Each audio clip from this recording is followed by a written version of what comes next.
Bueno, en este segundo bloque vamos a tener también 3 expositores, de los cuales la primera expositora es Tatiana López.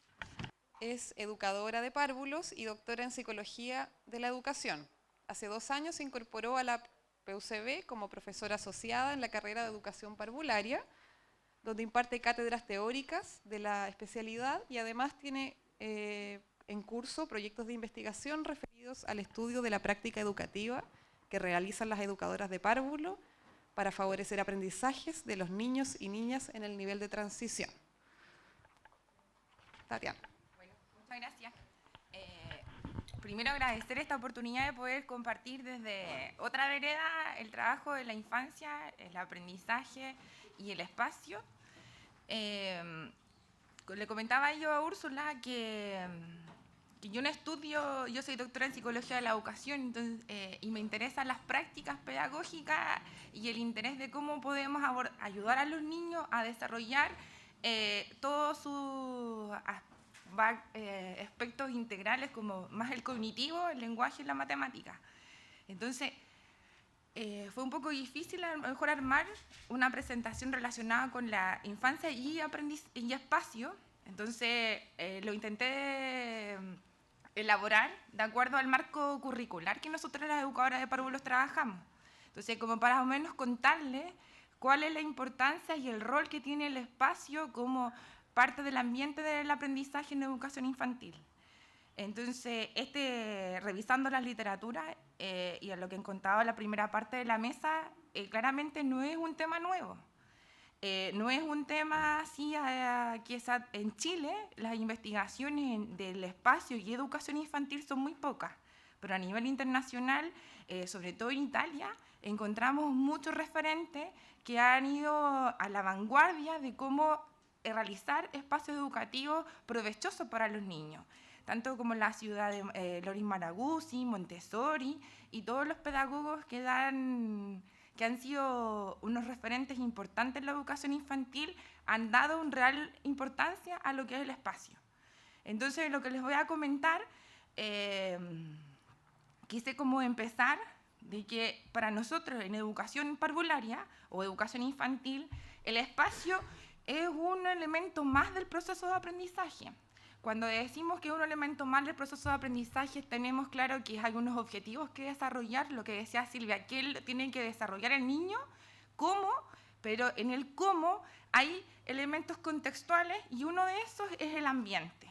Entonces, preparar el espacio para que los niños se puedan desarrollar, puedan interactuar, ha tenido una evolución histórica.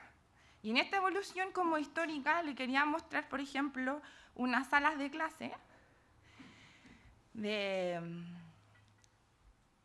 antiguas, de educación infantil, que no son del contexto tal vez tan chileno, pero sí marca, si uno se detiene a observar, nos hace cuestionarnos a lo mejor cuál ha sido el impacto real de este espacio en el jardín de infantes.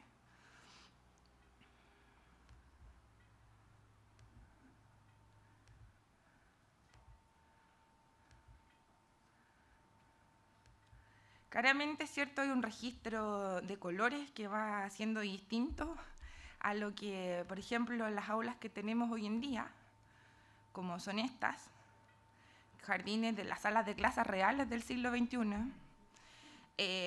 Estos tipos de fotografías nos permiten, cierto, interpretar que el ambiente de aprendizaje de cierta forma ha cambiado. ¿Por qué ha cambiado? Entre las diferencias que observamos que en las salas de jardín infantil hay un espacio que se distribuye físicamente de manera distinta.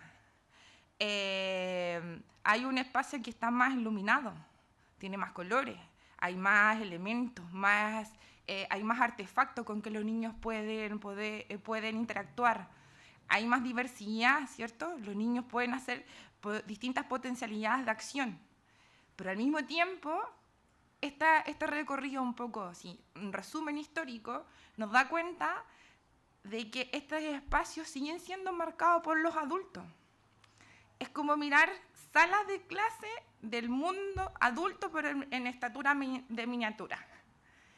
Entonces, cuando hablamos de prácticas adultocéntricas, es que el ambiente es determinado por el adulto. Él marca lo que los niños pueden hacer y no pueden hacer. Entonces, el adulto, mira, aquí, claro, son la cuna, todas las educadoras y como listas en acción por si los niños pasa algo, pero poca posibilidad de exploración. Entonces, si bien es cierto, por un lado encontramos que hay una evolución del uso del espacio y de los ambientes, también encontramos que sigue siendo a lo mejor una práctica muy marcada hacia la acción de los adultos. A lo mejor aquí, claro, los adultos tienen otros roles, en esta foto, en esta otra foto y en esta, que ya son los propios niños los que van explorando. Entonces, dentro de esta perspectiva de la evolución del ambiente como un ambiente de aprendizaje, encontramos nosotros nuestro marco curricular, que si bien es cierto, es un referente, no es en la Biblia el marco curricular. El marco curricular nos orienta con las prácticas que tenemos que hacer, nos da las posibilidades y nos permite cierto marco de ajustarlo en los contextos que nosotros nos insertamos trabajando. Entonces, ¿qué nos dice en esto? Por ejemplo, el marco curricular de educación infantil, para los que interesados en la infancia, estamos hablando del marco curricular que está recientemente actualizado al año 2018, que hace una explicitación sobre los referentes del contexto para el aprendizaje, donde en este contexto de aprendizaje puede ser cuestionable si cómo los unifican o no, pero sí que vamos a rescatar esta idea de que dentro de los contextos del aprendizaje los ambientes han tenido un interés distinto a lo que ya había antes. Entonces, cuando hablamos de señala, por ejemplo, este marco, hay todo un capítulo sobre la importancia de los contextos para el aprendizaje en la práctica educativa, considerándolo como un elemento más que las educadoras tenemos que trabajar en el aula. Entonces, los contextos refieren a esta organización que es coherente con todos los factores que intervienen en la acción pedagógica. Y dentro de los contextos tenemos la planificación, la evaluación, en el ambiente están las interacciones pedagógicas que se propician, el uso de los espacios educativos y en los tiempos determinados que se lleva a cabo el proceso de aprendizaje. Entonces, aquí hay un interés por querer, de manera sutil, por decirlo, hacer como la bajada de que este aspecto de los espacios educativos es un elemento central dentro de la práctica pedagógica que se realiza en el aula, en lo educador infantil.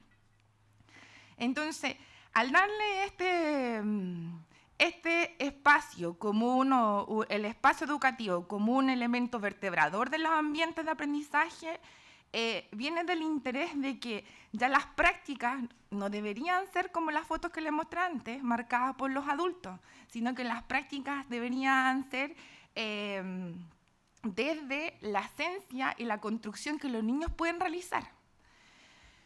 No quiero aburrirlos con eso, pero sí como rápidamente una estructura de qué es lo que dicen los espacios educativos, por ejemplo. Voy a irme a las palabras que están con negrita para hacer más rápido las ideas.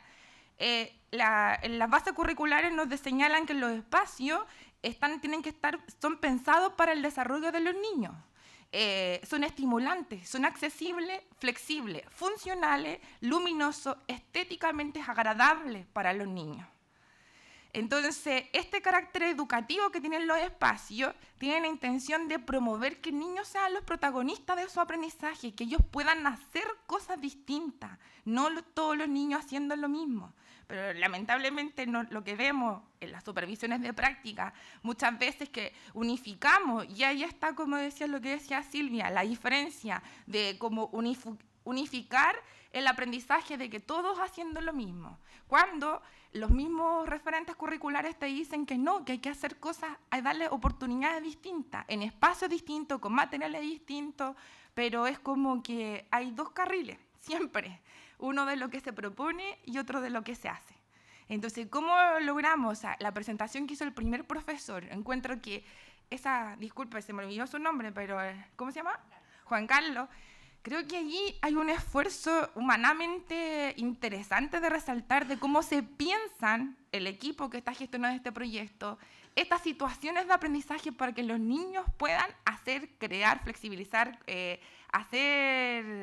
indagar, explorar, resolver problemas, pero eso está diseñado por ustedes. Entonces ahí hay un esfuerzo enorme del cuerpo pensante de poder poner a prueba estos aspectos para que los niños puedan tener mejor y mayor oportunidades. Siguiendo con los espacios educativos, también dice que aportar elementos que sean significativos, que permitan una intención que tenga sentido pedagógico. Lo que después habla de considerar espacios diversos, lo que decía la otra colega, la arquitecta que trabajaba sobre los espacios urbanos, cuando decía desarrollar la acción pedagógica en espacios que son educativos, formales, como dentro de la escuela, bibliotecas, ¿cierto? Sala de clase, y aquellos espacios que no son formales, que son transitorios, la plaza, la vega, el bosque, los museos, ¿cierto? Todos los otros espacios, ¿cómo se utilizan? Entonces, esta idea de poder darle este espíritu del espacio como un ambiente del aprendizaje coge más fuerza y se transforma en la acción que el niño tiene y las posibilidades que él tiene para poder explorar, indagar y recrear. Entonces, en educación parvularia, desde nuestro nuevo marco curricular, ya hace unos 5 años en el contexto nacional, estamos hablando de que el espacio es el tercer educador. El primer educador es la familia, los segundos los pedagogos y el tercero es el espacio. Entonces, pero asumir este punto de vista, esto voy más rápido porque creo que hay harto conocimiento previo de que el espacio como tercer educador no viene desde hoy día, sino que viene desde cuando Silvia, por ejemplo, comienza, está acuñado por la pedagogía de Reggio Emilia, que donde está sustentada por diversos autores que están vinculados, ¿cierto?, con el movimiento de reconceptualizar la infancia, de darle otra mirada a la educación infantil y por sobre todo esta conexión que surge entre la arquitectura y la pedagogía. Entonces, el objetivo de esta pedagogía de Reggio Emilia, ¿cierto?, es construir una escuela que permee sus paredes. Una escuela no puede estar aislada de las paredes de donde está inserta. Creo que aquí, aquí en nuestro contexto nacional, tenemos cierto temor de permear las paredes del contexto formal por la cultura evaluativa del CIMSE, de la PSU, ¿cierto? Le damos poco espacio los profesores a veces a ocupar más elementos contextuales para que puedan ayudar a que los niños puedan tener más y mejores oportunidades de aprendizaje. Bueno, voy más rápido porque tenemos que terminar y me demoré. Pero esta idea del tercer educador está planteado desde diferentes puntos de vista, Malaguzzi, Gurt, Arnstein, que donde dice que los ambientes físicos de aprendizaje nos podemos pensar más que en clave adultocéntrica y el mobiliario normativo que está obsoleto, las mesas de un determinado elemento, las sillas de otro, las sillas que son poco flexibles. Entonces, que aquí el espacio como tercer educador lo que se quiere fundar es un nuevo territorio con los niños, empoderándolos para que decidan sobre su espacio, para que ellos vayan co-construyendo los lugares de aprendizaje en sus vidas y lo que para ellos puede ser más significativo. En Chile, el espacio como tercer educador tiene mucha potencialidad de vista desde el punto de vista de los niños, ¿cierto? Tanto el lenguaje, el desarrollo del pensamiento cognitivo, relaciones lógico-matemáticas, artístico, tiene bastante potencialidad cuando se decide tomar este elemento como central dentro del aprendizaje. Es una decisión que el pedagogo también puede hacer. En el contexto nacional hay un trabajo interesante que se ha hecho con la Escuela de Diseño y Arquitectura y la Escuela de Educación sobre el MAFA, que es un proyecto de modelamiento del ambiente físico y de aprendizaje que comienza con un proyecto piloto que se desarrolla en el 2012, nace del interés de los diseñadores y arquitectos, invitan a educación infantil y lo que están haciendo ahora es un equipo de trabajar conjunto sobre los ambientes educativos que sean flexibles, significativos para el aprendizaje, que permiten que los niños se empoderen de su desarrollen su autonomía y sea promotor de un bienestar cognitivo, socioemocional y sobre todo tengan acceso universal. Entonces, MAFA, si lo quieren apuntar y lo pueden investigar, es a nivel nacional, como le decían, parte del 2012, que se hizo en algunos colegios pilotos, y hoy día recientemente Junji hace un contrato y compra la licencia, donde son unas aulas, o sea, maravillosas, donde el espacio, miren los niños las potencialidades de acción que pueden hacer, pero es un proyecto que, si bien un poco a lo mejor caro, que no se puede acceder fácilmente, y la licencia hoy día para los jardines Junji, hay 40 jardines solamente a nivel nacional que están ocupando estos proyectos, este tipo de trabajo. Entonces, la idea aquí es que los niños puedan transformar el aula. No es como las fotos anteriores, sino que hay una transformación de los aulas, de los espacios, de los materiales que se utilizan. Ya. Y solo para terminar, quedarnos con la idea de que el ambiente, como un tercer educador, debe facilitar a los niños múltiples posibilidades para embarcarse en una aventura sin fin, y encontrar diversos caminos por donde transitar, por donde descubrir, por donde inventar. Un espacio que sea más abierto, ¿cierto?, rico en materiales que permita a los niños y a las niñas desplegar sus capacidades creativas y su espíritu investigativo. En palabras de Malaguzzi, el espacio es un medio maravilloso que permite a los niños explorar sus 100 lenguajes, pero en la escuela le coarta y les dejamos 99 lenguajes afuera y solo le enseñamos una. Entonces, la idea es poder a lo mejor reflexionar y pensar cómo desde las diferentes disciplinas podemos trabajar. Creo que hay un interés importante de poder sentarse a conversar, pero ¿qué podemos hacer? Como el profesor, el proyecto que tiene, yo creo que le ha llevado muchas horas trabajando y discutiendo, ¿cómo podemos consolidar a lo mejor otros proyectos que vayan en pro de una infancia que tenga más posibilidades de acción? Y también es parte de esa nuestra justicia social, de que todos los niños puedan tener la misma oportunidad y desarrollarse con experiencias y espacios accesibles, estéticamente bellos y cognitivamente desafiantes. Eso no. Gracias.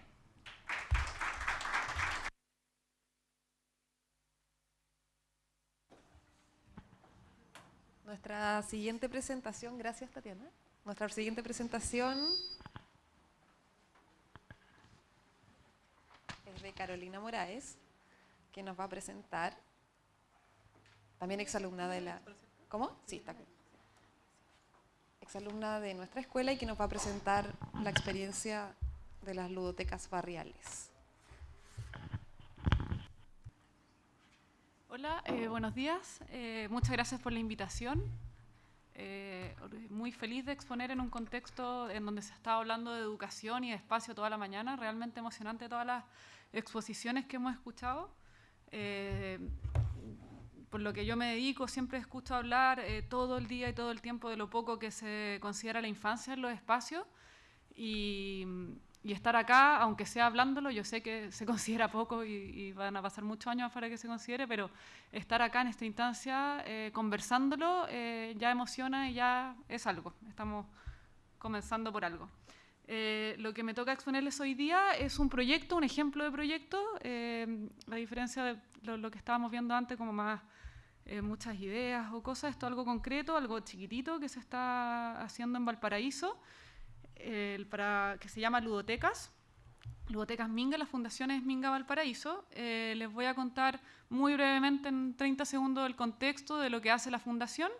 Luego les voy a contar un poco el diagnóstico de dónde sale la ludoteca y el por qué, y muchas fotos, imágenes de la ludoteca para que se hagan una idea, porque la ludoteca es un lugar que cuesta explicarlo, es muy rico vivirlo. La exposición que justo pasó sobre los espacios educativos tiene eso un poco, ¿no? Que las fotos a uno lo emocionan, son muy bonitas las fotos de espacio educativo, pero es mucho más impresionante estar ahí. O sea, la ludoteca, de verdad, todos invitados a conocerla, estar adentro en ese lugar es muy bonito, porque en el espacio realmente pasan cosas, porque es un espacio que está construido para la infancia, para los niños. Bueno, la Fundación Minga Valparaíso nace hace 5 años, el contexto en que nace el incendio de Valparaíso en 2014, en donde un grupo grande, la mayoría de esta universidad, del área de la construcción y también algunos del área de la educación, quieren construir a través del trabajo comunitario, reconstruir viviendas a través de la construcción sustentable, enseñando, educando y sobre todo esta participación comunitaria de aprender y enseñar a construir. Siempre tuvimos, como ven en la foto de más a la derecha, siempre tuvimos muchos niños en nuestra construcción y eso fue algo que no nos dimos cuenta hasta como un año después que llevábamos construyendo, que estábamos rodeados de niños en la construcción. Aquí hay varias fotos de algunos de los proyectos, el contexto del incendio, en un contexto bien caótico, unos 8 meses más o menos de harto caos en la ciudad del Paraíso, en donde muchas casas se quemaron y donde esta fuerza voluntaria tomó un cuerpo bien grande. Éramos primero, no sé, 15 personas, después 50, después 100 y de repente éramos una masa muy grande de gente construyendo muchas casas con lo que estaba disponible, que era pallets, tierra, paja, madera reciclada, botellas, lo que hubiera. Y siempre enseñando a otras personas que pudieran construir su casa, cosa que así pudiéramos seguir creciendo en este grupo de construcción y colaboración. Luego de esta primera etapa de construcción en el incendio, nos quedó gustando el hecho de enseñar y construir en grupos. Construir en Minga, como es nuestro nombre, tiene algo muy especial. Cuando muchos de ustedes han estado en travesía, cuando estáis en un lugar durante 15 días, un grupo de 40 personas, de 20, 50 personas, y puedes ver lo que desde el día 1 hasta el día 15 se crea cuando un grupo humano, con toda su fuerza, junta su energía. Es muy impresionante. O sea, de repente llegar a un lugar donde no hay nada y 15 días después hay algo construido y levantado, casi siempre con poco, porque las travesías y las construcciones que nosotros hacemos, construimos con poco material, pero con mucha fuerza humana. Y eso es impresionante. Eso nosotros en la Minga ha sido como quizá el punto más importante que nos ha unido y lo quisimos seguir haciendo. O sea, quisimos seguir construyendo cosas de vez en cuando en una escuelita, una sala, un invernadero, algunas cosas de vez en cuando. Siempre es bueno para encender esa llamita y estar siempre haciendo cosas, trabajo comunitario es muy entretenido. Y siempre de la mano de capacitar y educar a otras personas.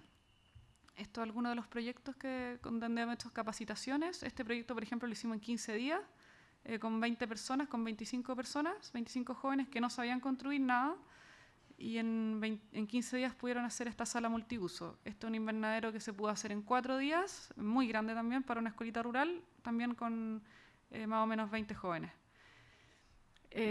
Acá me acerco a nuestro principal proyecto, que es la ludoteca. La ludoteca nace de este mismo año en que estuvimos en el incendio, en donde nos dimos cuenta en que la infancia en este lugar nos había acompañado los niños de este barrio nos habían acompañado durante un año en estas construcciones que estábamos haciendo. Nosotros terminamos de construir, nos retiramos, digamos, para emprender otros proyectos y nos dimos cuenta que dejamos como un vacío en el lugar en donde los niños hace casi un año, todas las tardes después de la escuela, iban a jugar a nuestras construcciones. Entonces, a veces me preguntan cuándo nace la ludoteca. La ludoteca físicamente, o la idea, nace un año después del incendio, pero la ludoteca yo creo que nació cuando todos los niños jugaban ahí alrededor de la obra. O sea, estábamos construyendo, no sé, pues 20, 25 jóvenes y alrededor 15 niños siempre construyendo, siempre colaborando, siempre metiendo las manos en el barro. Yo creo que ahí nace la ludoteca, digamos, lo que decía Piera, como los niños se toman la ciudad. Ahí se la estaban tomando en el fondo, entonces no nace cuando nosotros la construimos 2 años después, yo creo que nació cuando ellos se tomaron nuestro espacio y estaban ahí siempre. Entonces llegó un minuto en que decidimos que la próxima construcción iba a ser este espacio llamado ludoteca, que iba a ser la casa de los niños en donde ellos iban a poder jugar y hacer suyo este lugar. La casa, si bien es un reciclaje de otra casa, no una casa construida especialmente para la infancia. El programa sí, pero la arquitectura no fue diseñada para eso. No hemos tenido esa experiencia todavía. Sería bueno de construir un espacio que desde su diseño esté pensado para los niños. Esta era una casa del concurso que participamos como escuela, de la Casa Amade, del año 2015 más o menos. Y esa casa la reciclamos y la adaptamos para la ludoteca. Obviamente ya antes era una casa habitable con 3 piezas, baño, cocina. Esto quedó como un gran espacio, un gran salón donde los niños pudieran jugar. Uy, se me ha pasado el tiempo volando. El lugar de la ludoteca, y acá llego ya a la parte de qué es lo que nos hace como el contexto social, que para nosotros es súper importante. Estamos en un lugar bastante vulnerable Valparaíso, donde era vulnerable antes del incendio. Con el incendio les dejó ver otras vulnerabilidades más y quedó en una situación bien difícil. Bueno, nuestro diagnóstico con respecto al contexto en el que trabajamos, tenemos que la violencia como condición estructural de la vida de los niños limita las posibilidades de aprendizaje. Es algo casi obvio. O sea, en un ambiente violento, un ambiente difícil, es muy difícil que los niños se desarrollen correctamente. Esto es un dato duro bastante trágico. Es una encuesta realizada de niños entre 9 y 16 años dentro de los recintos escolares. Y se identifica que dentro de los recintos escolares de Chile, en donde estamos hoy, hay 65% de malos modales, insultos y gritos, 46% de conflictos y peleas, 25% de robos, asaltos y 10% consumo de drogas. Esto es dentro de los espacios educativos. O sea, es bastante fuerte pensar que la educación en Chile hoy en día no es muy, o sea, si volvemos a lo anterior, no es lo que el mejor escenario para que el niño se desarrolle de manera feliz y tranquila. Luego, la deficiencia o mala calidad de los espacios públicos también generan una gran brecha y desigualdad de oportunidades en la primera infancia. Recordando más o menos todo lo que hemos conversado hoy día, en la primera infancia, el minuto como más importante en la vida de un niño, el cerebro humano entre los 0 y los 7 años desarrolla como más del 90% de todas sus habilidades y todo lo que necesita para un ser adulto, ser como una persona inteligente, capaz, que pueda aprender, depende de los primeros 7 años de vida. Entonces, cuando tenemos dificultades, ya sea lo que llamamos anterior, en la violencia o en la mala calidad de los espacios, o poca felicidad en estos niños, a esa edad estamos marcando su vida para siempre. Entonces, es importante tomárselo en serio. Dato duro con respecto al espacio público, el 50% de los chilenos perciben tráfico de drogas en sus barrios y el 57% de los chilenos perciben el consumo de drogas en sus barrios. O sea, estamos hablando que la mitad de Chile en algún sentido se encuentra inseguro en su barrio. Obviamente esto lleva a todo lo que ya hablamos de lo que es para el niño estar en la calle. O sea, hoy en día es como mal visto, como que el niño no esté en la calle, porque significa que... bueno, voy a apretarle el acelerador. Los últimos minutos solo fotos, así que no estoy tan atrasada. Los niños deberían de jugar 15.000 horas en su día antes de los 7 años y en Chile juegan 6.000. Estamos súper mal, o sea, casi un tercio de lo que deberían jugar. El juego no es, oye, que los niños jueguen o no jueguen, de repente alguien puede decir, ¿y a mí qué? O sea, es más importante otras cosas. Es demasiado importante. En el juego está el desarrollo de la inteligencia, está la felicidad, está todo en el juego. Voy a pasar a las fotos. Entonces ahora les presento brevemente la ludoteca. Como les digo, todos invitados a conocerla físicamente. La ludoteca es un espacio que funciona todos los días del año, gratis para todos los niños del Cerro Merced. Alrededor de 70 niños distintos asisten habitualmente a este lugar. Y otros, más o menos 100 más, es 130 más, una población flotante que asiste de vez en cuando. De los niños que asisten frecuentemente tienen talleres gratuitos de lunes a viernes de distintos temas, donde lo más importante, mucho más importante que el taller, es el juego libre, la creatividad, tener ritmos saludables de vida. Los niños están aproximadamente 4 horas al día ahí, tenemos colaciones, actividad artística, talleres puntuales, pero lo más importante, como les decía, es la interacción y el juego libre que los niños pueden tener en la ludoteca y que están en espacio contenido con profesoras que son muy capacitadas para contener emocionalmente a los niños. Y eso ha hecho cambios, pero radicales, en la educación de estos niños que ya llevan algunos 4 años ya yendo. Uno ve unos cambios, pero, o sea, impresionantes. Los niños que van ahí 1 mes, 2 meses que llevan yendo a la ludoteca, cambian su vocabulario, su forma de ser, su actitud, su relación con los otros, mucha mejora en sus casas y también en sus establecimientos educacionales. Hacemos trabajos comunitarios también con el barrio de vez en cuando tenemos que hacer alguna hora en la ludoteca y hartas actividades según las temporadas, de otoño, septiembre, primavera, hacemos fiesta de la primavera, hacemos varias cosas en comunidad. Eso es la ludoteca Merced. Gracias.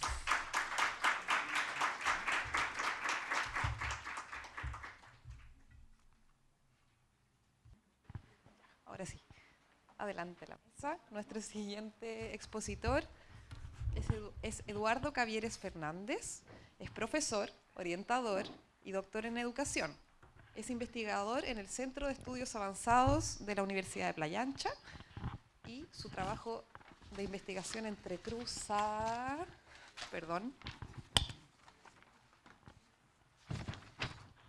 temáticas referidas a las políticas educativas, ciudadanía y espacio público, currículo y desarrollo profesional docente.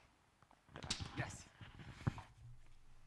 Buenos días, buenas tardes ya. Sí. No, todavía no, buenos días. He disfrutado mucho la conversación de esta mañana. Mi propuesta en realidad es bien genérica y bien abstracta. Voy a partir con esa confesión personal. Pero espero que ustedes vayan viendo que igual mi intención es hacer conexiones con todo lo que se ha expuesto. Y más bien esta mirada más desde arriba sea más bien para abrir la discusión. Y ojalá que no quede ahí como en el limbo, sino que efectivamente pueda dar pie a algunas discusiones más importantes, porque efectivamente, y estoy perdiendo un minuto importante, yo creo que igual siempre va a estar la pregunta sobre qué viene ahora, cuando uno escucha este tipo de experiencias. Y espero que lo mío ayude a dar un marco teórico a lo mucho posible para hablar de estos temas, obviamente desde mi propia disciplina, que es la educación y igual la educación formal. Y lo primero es que yo quiero contextualizar lo que voy a decir en lo que está pasando hoy día, si finalmente no podemos sustraernos de esto, ¿no? Y en general lo que ha estado presente en esta conversación hoy día igual el tema del cambio. Tenemos que cambiar, tenemos que transformar cosas. Y hoy día todos lo estamos haciendo. Y en términos de la educación de mi ámbito, este tema sobre cambio y educación formal es una temática bastante reiterada en el tiempo y hay algunos hitos importantes que se han dado respecto a eso. Yo lo que quiero es repasar algunos momentos de esta discusión y ojalá después poder a lo mejor eso hacer vinculación con lo que estamos hablando. Y un primer hito importante en realidad se dio en torno a los años 70, o sea, tiene una historia en el tiempo que vino desde la trinchera más bien marxista, en que se establecieron una serie de cuestionamientos y se llegó a una cierta conclusión de que la escuela era absolutamente irrelevante para el cambio social porque simplemente reproducía lo que hacía el Estado capitalista y en la medida que el Estado reproducía la desigualdad, la escuela hacía lo mismo. Por lo tanto, la conclusión, como digo, fue más bien decir de que nuestros esfuerzos deberían estar orientados hacia cambiar al Estado, más que cambiar a la escuela. En torno a esas mismas premisas, casi paralelamente fue surgiendo como otro frente, y que es el que nosotros conocemos como el de las políticas educativas. En periodos que, estamos hablando de las últimas décadas, en que se ha introducido bastantes cambios en el modo como funcionan los estados, se ha vuelto a retomar una suerte de fe ciega en lo que la escuela puede hacer. Dominado por tendencias teóricas neopositivistas, que efectivamente, si se establecen las variables adecuadamente, los cambios se pueden producir. Los estados en general han vuelto a una nueva convicción de que es la escuela la que debe ser cambiada. Y si ello ocurre, entonces van a poder provocarse cambios importantes en la sociedad en materias como la superación de la pobreza o la igualdad, en el fondo los discursos que nosotros hoy día escuchamos, y que en general es un discurso que está muy presente en las movilizaciones de protesta que nosotros mismos hemos estado viendo en estos días. Efectivamente, ¿no es cierto?, solo si el Estado implementara las políticas educativas adecuadas, estas efectivamente podrían producir cambios importantes en las escuelas, las que a su vez podrían generar los tan deseados cambios sociales que todos quisiéramos. En el mejor de los casos, como no hay evidencia de que esto ocurre, la discusión, por ejemplo, la académica, no produce merma en esta confianza puesta en las instituciones educativas como en la escuela, sino se insiste en el discurso que debe ser que las políticas educativas están mal diseñadas. No es el problema del Estado, sino que quienes están en el Estado que no están haciendo bien su tarea. Y en ese sentido se mantiene la convicción de que los cambios, si han de producirse en la escuela, vendrán desde el Estado, al que se le debería obligar a tomar las decisiones apropiadas al respecto. En ese sentido, yo espero que hoy día toda esta discusión sobre cambio constitucional, etcétera, etcétera, que de alguna manera busca reconfigurar el Estado, efectivamente pueda servir para pensar seriamente y con mayor profundidad respecto de qué estamos hablando cuando hablamos de Estado, a qué nos referimos cuando hablamos de Estado moderno, cuáles son sus posibilidades reales de cambio y en cuánto deberíamos confiar en el Estado, considerando su experiencia histórica, que sabemos que es elítica en lo racial, social y económico. En ese sentido, a lo mejor deberíamos intentar reformular la pregunta respecto del tema si el Estado puede cambiar a la escuela, para que la escuela haga cambios en el mundo en que vivimos. Evidentemente que el Estado produce cambios en la escuela, eso es evidente. Hoy día el Estado está mucho más presente en las escuelas, regula aspectos que nunca antes habían regulado, invierte recursos que jamás había invertido, y hoy día influye decisivamente en cómo se operacionalizan estas instituciones que son la escuela. Cuando hablo de escuela también hablo de las universidades, por cierto. Eso ha llevado a una serie de cosas. Hoy día la escuela está cada vez más desvinculada de sectores de origen. Ese es un cambio importante que se ha mencionado anteriormente. Y casi cotidianamente la escuela produce aprendizaje, que son súper performativos. O sea, hoy día tenemos efectivamente una cultura más individualista. Eso lo ha provocado o ha contribuido la escuela a provocarlo. No ha pasado por una cosa casual.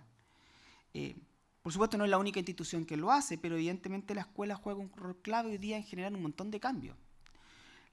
El tema es entonces, no es si la escuela puede hacer cambios o si el Estado puede hacer cambiar la escuela, sino la pregunta es, bueno, ¿qué cambios estamos hablando? ¿Son efectivamente los cambios que nosotros realmente queremos? Si realmente son esos los cambios que nosotros esperamos, por ejemplo, cuando hablamos que queremos más justicia social.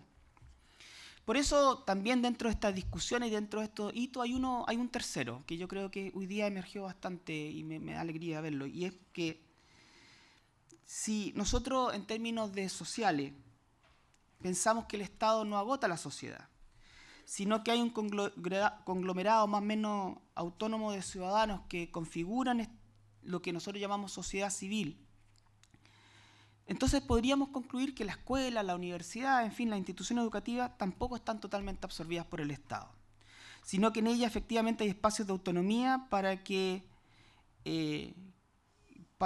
finalmente pueda subsistir esto que nosotros llamamos sociedad civil. De ahí que haya surgido como llamado ya hace bastante tiempo en pensar a la escuela ya no como estatal, independiente que sea privada o pública, finalmente, como lo han dicho nuestros gobernantes, pero no lo dicen solamente nuestros gobernantes, se dice en todas las naciones, finalmente el que pone la plata es el que decide qué es lo que se hace. Entonces no pensar más ya las escuelas como espacios estatales, sino que atrevernos a pensarlos más en términos de espacio público. En América Latina tampoco estamos nuevos en esto, hay una tradición, tenemos gente como Iván Illich, Falsborda, Paulo Freire, estos intelectuales que ya pusieron, ¿no es cierto?, este llamado a pensar más allá de la relación elítica entre producción de conocimiento que se produce a través de los sistemas formales de educación y más bien plantear que deberían ser las organizaciones y comunidades de base las que autónomamente vinculen conocimientos, procesos políticos de aprendizaje con prácticas de transformación social. No obstante, estos intelectuales, quizás con una excepción con Freire en su última etapa de su vida, ellos no consideraron que era la escuela donde debería producirse esto. Y no es que sea algo reprochable, evidentemente la historia del Estado moderno en Chile y el rol que han cumplido las instituciones formales dentro de esta estructura de Estado evidentemente hacen un llamado de realidad. O sea, efectivamente se puede la escuela servir para generar procesos sociales de base, para generar conocimientos más democráticos. Al parecer no, es lo que decían estos autores. Sin embargo, yo pienso que al no pensar, al no darnos el tiempo para pensar esta posibilidad, efectivamente perdemos eso, una posibilidad. La escuela finalmente, como cualquier organización social y cultural, se encuentra en la intersección entre Estado y ciudadanía. En ese sentido, la caracterización más elemental que nosotros tenemos del espacio público, sabemos que debiera constituirse un espacio público en términos de ciertos principios básicos de igualdad, justicia, representatividad, y que deberían más o menos permitir algunas cosas, entre ellas la deliberación, la conformación de una opinión pública, para poder influir sobre el Estado y a su vez eventualmente poder ayudar a la conformación de alguna sociedad en torno a algo que llamamos bien común. La escuela y para ese efecto cualquier establecimiento educacional como la universidad misma, lo que estamos haciendo hoy día, está constituido en torno a una serie de espacios en que semana a semana se reúnen vastos grupos de ciudadanía en torno a una interrelación de conocimiento. Es cierto que esa interrelación tiene características que han estado más ligadas a la asimilación cultural, muy acrítica de contenido. Ahí, ¿no es cierto?, podríamos preguntarle a la ministra Cubillo, no sé si eso no sería también adoctrinamiento estatal, pero en fin. Pero los ingredientes del espacio público están presentes en estas instituciones. Cuentan con espacios visibles para reunirse, con temáticas para deliberar y formar opinión pública, con tiempo y recursos para organizarse y generar acciones de cambio en los entornos en que estas instituciones están localizadas. Y creo que es eso lo que nosotros llamamos currículo.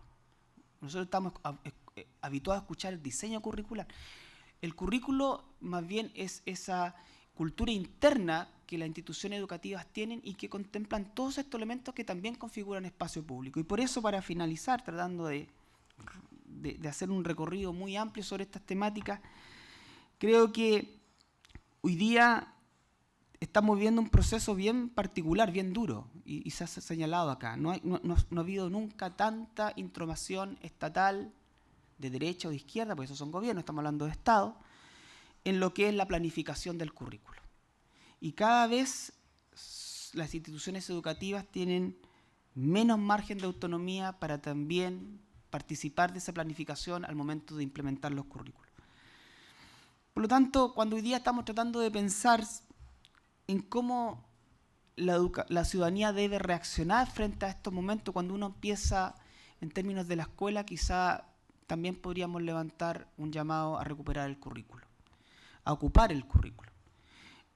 Vamos a tener una serie de actividades ciudadanas de deliberación, van a haber cabildos que finalmente son excepcionales, porque están en vista a un fin específico, que es una constitución. En nuestras escuelas tenemos la posibilidad de todos los días tener cabildos, de todos los días tener reuniones deliberativas en matemática, en historia, en inglés, para los niños pequeños, para los jóvenes, para los educadores que tienen que también estar teniendo este ejercicio de deliberación permanente.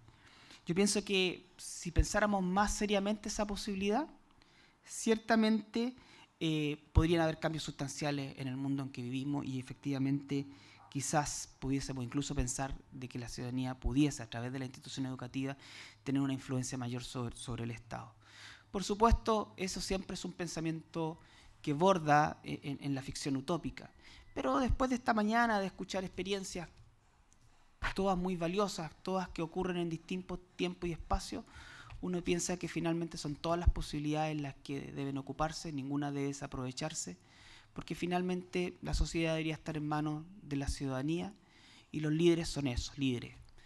Pero quienes debieran tomar las decisiones y las que deben estar día a día tratando de generar espacios nuevos nos corresponde a nosotros, los ciudadanos. Muchas gracias.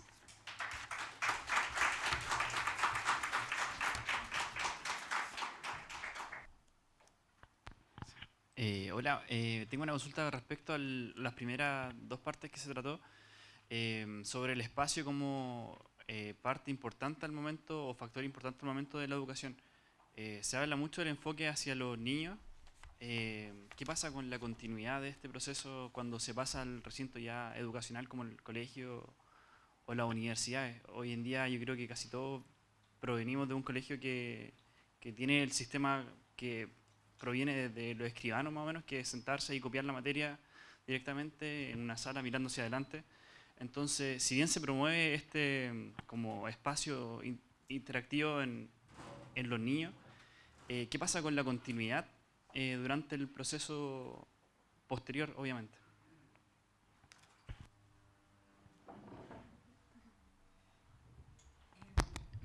¿Hay que sacarlo esto? Sí.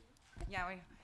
Buena tu pregunta, porque lo que pasa finalmente es con toda la educación parvularia o la educación infantil, donde las transiciones de ciclo no están de manera articulada en nuestro contexto. Cuando yo mencioné los trabajos de las escuelas Reggio Emilia o de escuelas Montessori, ellos es una pedagogía distinta, donde los estudiantes tienen esta continuidad hasta cuarto medio. Yo estudié en Barcelona y allí en Cataluña son bastante pioneros en educación infantil, entonces hay un tipo de colegio muy vanguardista donde ellos resguardan el currículo en específico, por ejemplo, que se debe trabajar por ciclo, y con los niños trabajan en grupos, o sea, no existe niveles así de un curso, sino que los niños van así de 0 a 3, de 3 a 6, de 6 a 9, así, y trabajan desde ese espacio. No tengo la respuesta acertada para lo que tú consultas, porque finalmente está siendo hoy día un elemento que se te intenta trabajar desde las políticas públicas, velar por esta transición que pasa tanto desde el jardín infantil hasta de 0 a 3, desde la cuna, 0 a 2, al jardín infantil, después al colegio de educación básica. Entonces, lamentablemente hay un background, un vacío importante que nos corresponde a los profesores a hacernos cargo. Así que queda, ¿cómo se llama? No tengo la respuesta absoluta, pero sí que actualmente se está haciendo, hay un interés por poder responder a estas transiciones educativas. Me sumo un poco a lo que dice Tatiana, que la respuesta yo creo que no está. De hecho, yo tenía esa misma pregunta muy similar a Silvia, la que no alcancé a hacerla, sobre cuál es la esperanza, porque tenemos muy claro que la educación en Chile, la del Estado, es terrible. Y bueno, los colegios particulares también es terrible. O sea, ponemos a los niños a los 6 años con uniforme sentados en una silla, en un ambiente completamente tétrico, que va muy por el contrario de lo que es la felicidad para un niño. Y sabemos que los niños cuando más aprenden es cuando más felices están. Y eso ha arrojado resultados terribles. En Chile estamos en el top 10 de los países con niños más infelices. Y muchas personas del área de la educación, muchos investigadores lo relacionan a la educación que están teniendo, porque pasan 8 horas al día en colegios terribles y obviamente los resultados de eso son depresiones, son una dificultad en el aprendizaje. Para mí es un tema muy difícil, siento o sea, estamos remando para otro. Es muy raro porque sabemos que la educación está mal en eso, pero no se hace algo como al respecto relevante, porque, por ejemplo, yo desde que tengo memoria de que me gusta el tema de la educación, uno escucha hablar de que Finlandia es el país estrella en educación y que tiene todos los mejores ejemplos de los mejores resultados y todo, y te metes a ver un poco de la educación que hay en Finlandia y resulta que nosotros hacemos completamente lo contrario. Entonces, a pesar de que en la teoría lo saben, porque nosotros en la ludoteca tenemos profesoras que vienen de la Universidad Católica, educadoras de párvulo, que dicen, pucha, a mí en la universidad me enseñan que es lo que no hay que hacer, pero entro a trabajar a una escuela o un colegio y hasta ahí nomás llegó lo que me enseñaron, porque las reglas son otras. Y a algunos por eso les gusta ir a la ludoteca, porque sienten un espacio donde pueden mostrar algo. Pero no es así en la educación normal. Entonces es muy terrible porque esos niños están 12 años en un lugar en donde no le estamos haciendo un favor ni a su felicidad ni a su cerebro. Le estamos dificultando el aprendizaje. Y insisto, eso pasa en los colegios particulares y en los públicos. Pasa en ambos lados. Tenemos colegios particulares de excelencia académica, pero no estamos haciendo felices a los niños, que es lo más importante.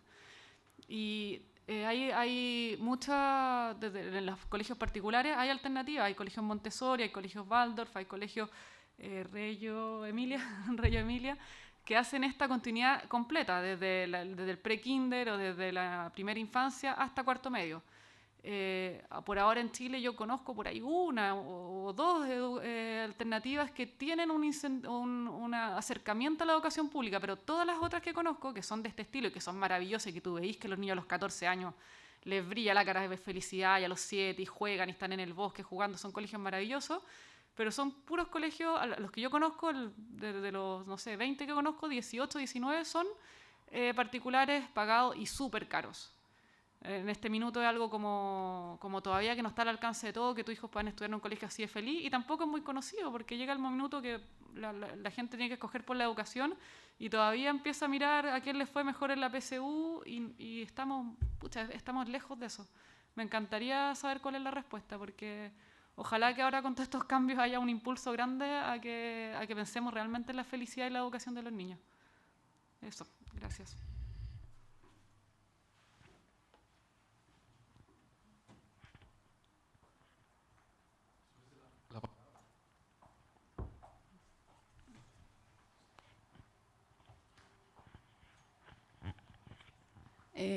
Creo que la pregunta que voy a hacer más apuntada para usted es más sobre quizás recogiendo lo que había hablado Silvia al comienzo, en el para qué educamos a las personas, entendiendo que este proceso educativo va también a formar un ciudadano después.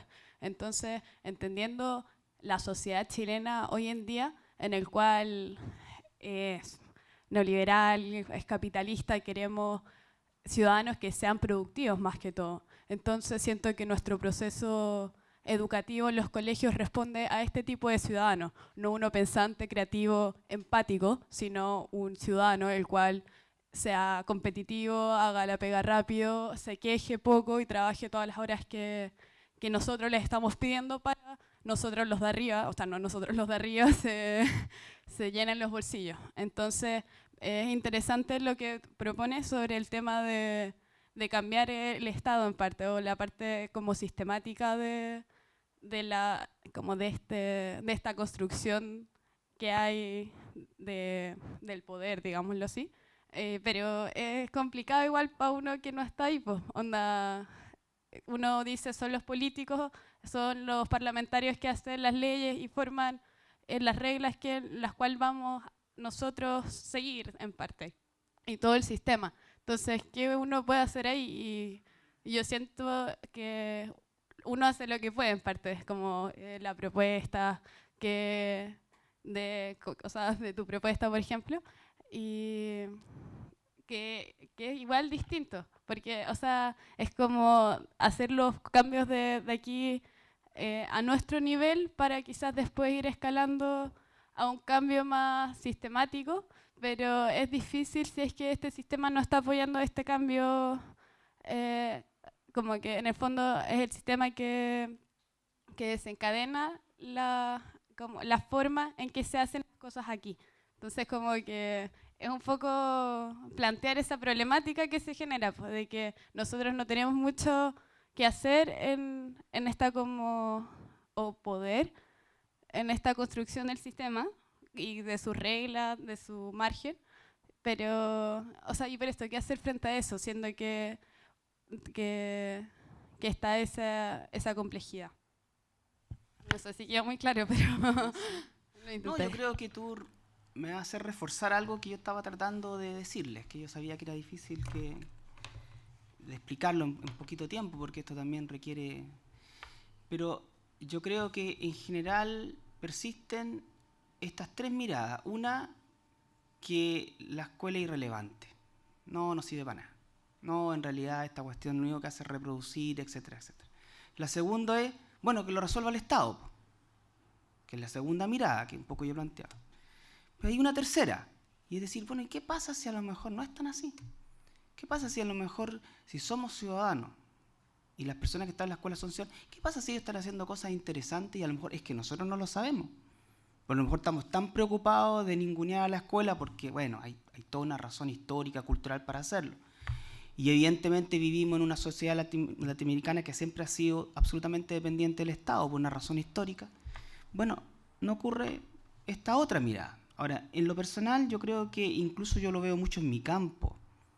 O sea, cuando entran los investigadores a la escuela siempre van con el checklist.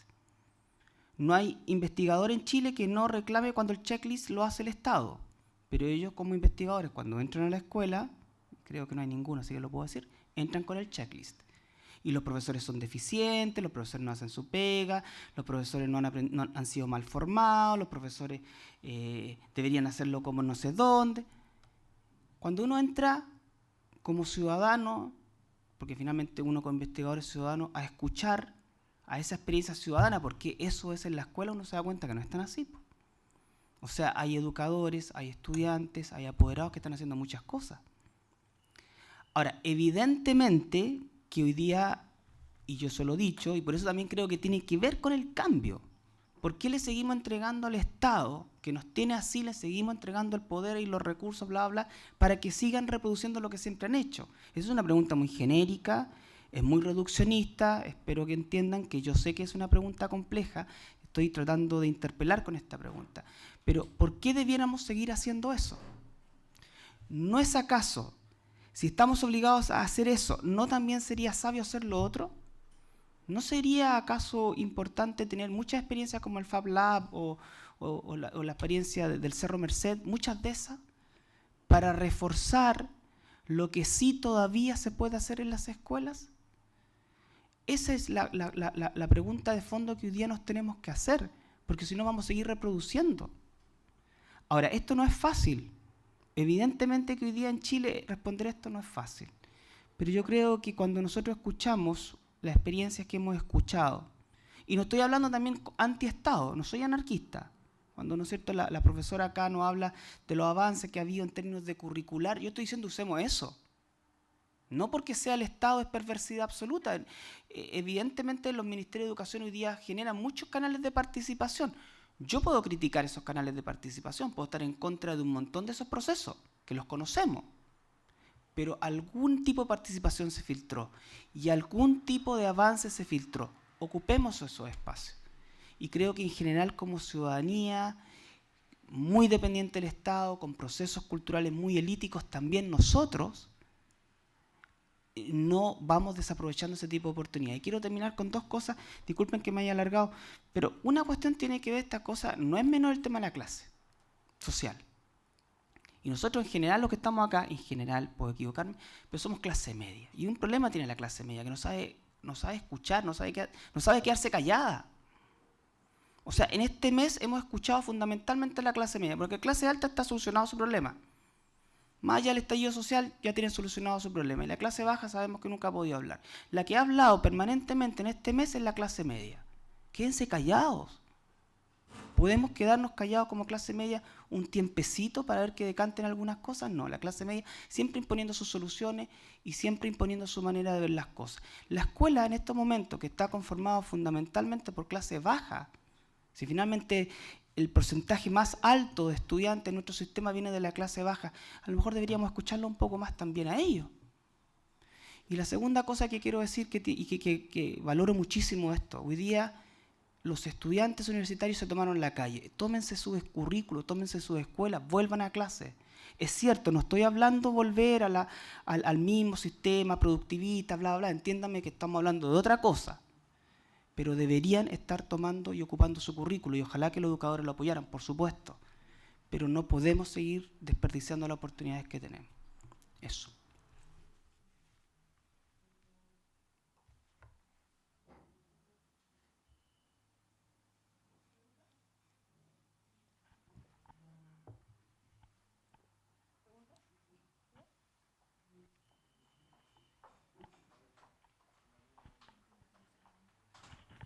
Hola, buenas. Yo quería preguntar como muy directamente cómo funciona la ludoteca. O sea, cómo se financian estos voluntarios, cómo funciona. La ludoteca funciona, tiene mucho voluntariado, sí, tiene un grupo grande de voluntarios que están principalmente en tres áreas. Un área es la educación, que son las personas que están directamente relacionadas con los niños y con los talleres. Otra área la construcción, que son las personas que ayudan a construir nuevos proyectos en otros lugares.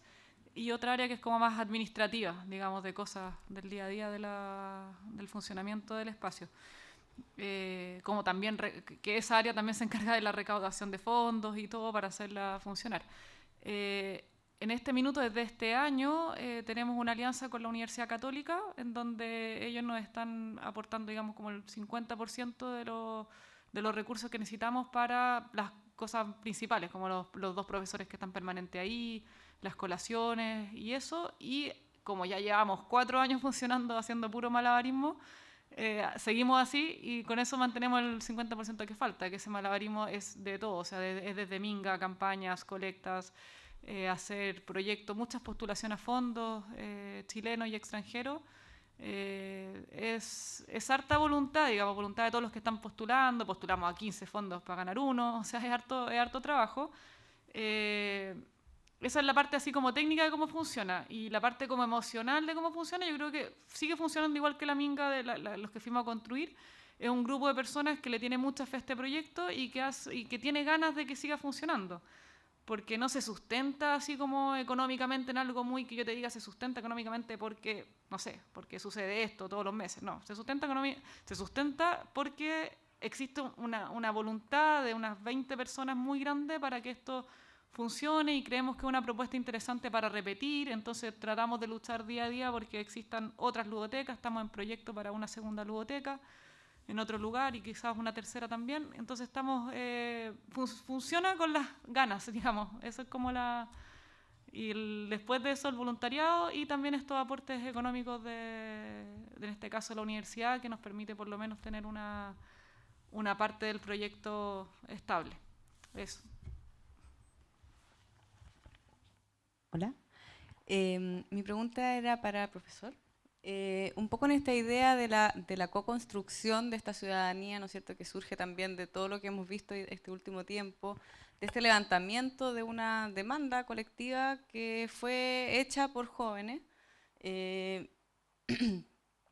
una pregunta, en el fondo. ¿No cree que, o sea, que hay un rol ciudadano y cívico importante no cubierto en las escuelas, pero que por lo demás esta misma como déficit ha hecho un poco levantar este impulso ciudadano de poder generar cambios, quizás todavía sin una ruta muy clara, y entendiendo en ese sentido de que la escuela, el establecimiento como estos encuentros diarios que se dan, porque efectivamente la escuela tiene un rol ciudadano, tiene un rol educativo en términos de lo cívico, y es donde se encuentran las personas durante 12 años, todos los días de la vida, de lunes a viernes, casi hasta las 4 o 5 de la tarde.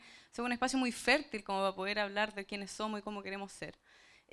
¿Cómo se entiende esta demanda que está siendo levantada también muy en el pulso de la adolescencia, ¿no es cierto? Porque también la adolescencia tiene otro pulso que nosotros los adultos ya dejamos de tener, y eso les permitió a ellos llegar con mucho más fuerza que quizás nosotros nuestra demanda ahora estábamos mucho más quedados como adultos y que nos sumamos y qué sé yo. ¿Cómo se perfila en el fondo el momento en que estamos hoy día este rol ciudadano que tiene la educación? Que creo que también un poco la demanda colectiva y en lo que hemos visto en el discurso actual tampoco ha sido tan reconocido como el verdadero rol que ha tenido este levantamiento de voz adolescente, juvenil. Y cómo se podría perfilar en el fondo dentro de este contexto en el que estamos hoy día. A ver, cuando yo planteo estas como 3 cosas, también no hay que entendérselas como secuenciales, están en mí también, ¿ah? O sea, hay días que yo también me levanto diciendo, el Estado debería hacer esto, hay otros días que yo digo, no, en realidad en la escuela no hay nada más que hacer. Y hay otros días que soy más positivo y digo, chutar, todavía hay estas cosas que se pueden hacer en la escuela. Hay una cuestión también que tiene que ver, que muy bien lo que tú preguntas, tu comentario, de que efectivamente tiene que ver con la naturaleza de las cosas, ¿ya? Entonces, por ejemplo, yo he recorrido igual harta escuela a lo largo de Chile y le pregunto a los profesores sobre estos temas, y generalmente dicen que no, están llenos de obstáculos, de problemas, y efectivamente yo creo que eso tiene un resultado, o sea, igual efectivamente perdemos una vez más la oportunidad de haber formado en determinados valores, en determinadas prácticas, qué sé yo. Eso es real, eso no se puede negar. Yo lo he observado en clase, y si yo entrara así como con checklist, yo diría, en realidad no hacen nada. Pero como yo tengo otra manera de entrar, yo igual, de repente, los profesores tienen algo que es bien interesante, voy a focalizarlo en lo que yo he observado. Y es que igual todo profesor en algún momento sabe que tiene que hacerse, entre comillas, simpático, que en algún momento tiene que hacer algún enganche, si no, esa hora y media va a ser un desastre. Y entonces todos los profesores, yo lo he observado en temas de clases de historia, entonces bueno, todos los profesores cada cierto tiempo tienen alguna pregunta. Y esa pregunta a veces tiene más suerte, tiene menos suerte, pero son esas típicas preguntas así como de aplicación a la realidad, aplicación de contexto. Generalmente no da para mucho, pero da para algo. Pero a lo que quiero decir es que si yo sumo los minutos ocupados en eso, todas las clases, 10 o 15 minutos se van en esas preguntas. Y si yo empiezo a hacer la multiplicación, el análisis dice, chuta, en realidad, claro, es insuficiente, es espontáneo, no tiene ninguna sistematización, nada, pero en realidad, chuta, a la semana, por cada profesor le dedicará, bueno, ustedes hacen la multiplicación 45 por 5, etcétera, etcétera. Es decir, lo que quiero decir con esto es que efectivamente están ocurriendo cosas y están pasando cosas, y yo creo que efectivamente la escuela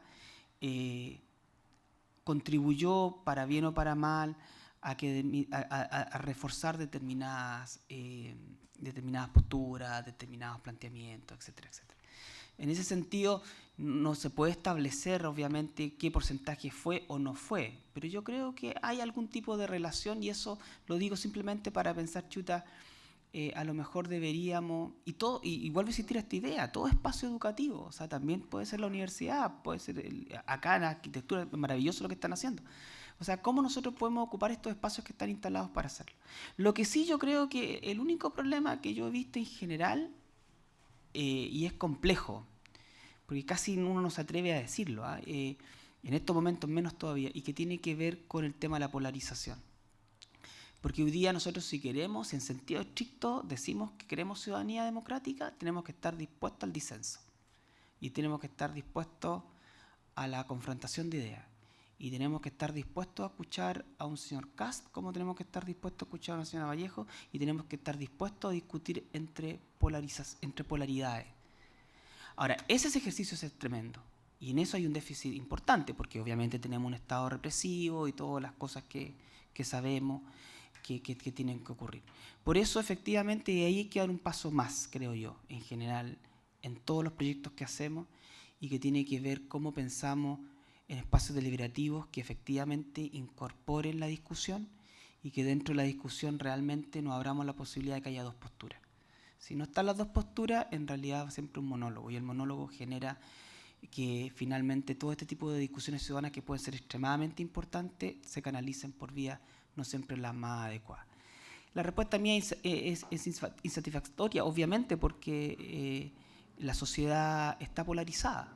Los niveles de pobreza la polarizan, los niveles de abuso la polarizan. Evidentemente es una respuesta romántica. Lo que sí yo digo siempre es que yo no tengo por profesión la tarea de dar respuesta al Estado y a la sociedad. Solamente tengo que dar respuesta a lo que a lo mejor quizás tal vez se pueda hacer en algo llamado escuela. Y yo creo que en una escuela debiéramos tratar de promover mucho más la discusión, y mucho más la discusión que sea genuina en términos de permitir polaridades, para poder llegar a ámbitos de común acuerdo, mínimos, básicos, para poder convivir.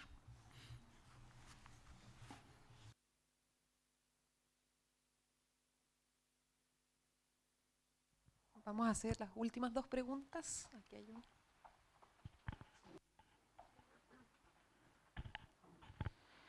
Pues la verdad es que a mí me ha puesto a reflexionar algo como todo este ambiente, ¿cierto? Estudiando antropología y trabajo social en Colombia, y parte de la razón por la que estoy acá es porque empecé a encontrar un descontento por la academia en sí, ¿cierto? A veces, por ejemplo, llego yo y me pongo a pensar en mis profesores, en mis compañeros, y me los imagino como si fueran muchos peces, eso sí, de muchos colores, lindos, bonitos y todo eso, pero una pequeña pecera. Y ellos piensan que están nadando en el océano.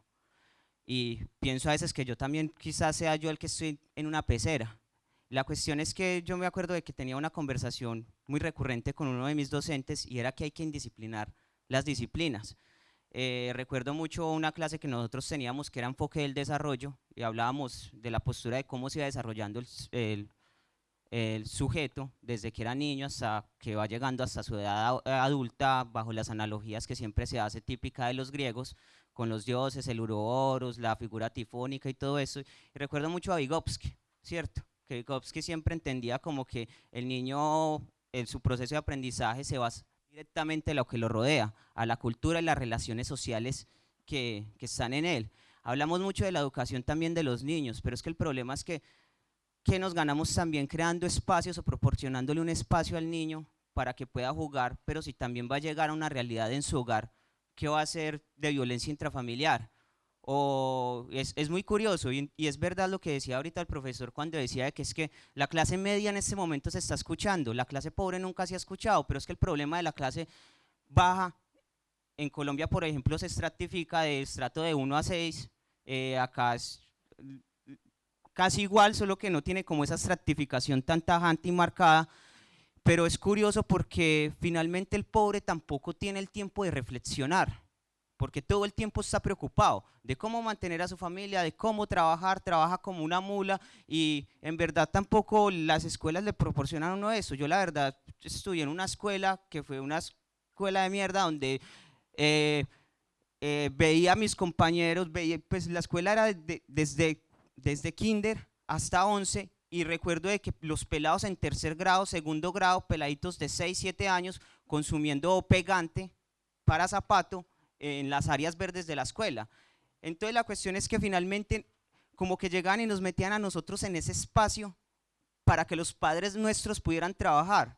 Yo tuve una educación más como por la parte de la autonomía, no soy muy buen lector, pero he aprendido de que soy mejor aprendiendo a partir de las conversaciones con los otros. Por eso la academia a mí tampoco, nunca como que, siempre he tenido como esa vaina con la academia, entro, salgo, pero finalmente como que tampoco encuentro como un espacio en el cual me pueda desarrollar yo mismo como persona. Entonces, ¿cómo nosotros pensamos también de que podemos llegar a solucionar también estos inconvenientes verdaderamente con las sociedades? Porque estamos hablando desde la academia y pareciera de que se invierte muchísimo en las investigaciones académicas, pero verdaderamente ¿qué se está haciendo? Por ejemplo, la propuesta de la Minga me parece a mí genial, brutal, porque verdaderamente se está trabajando con la población.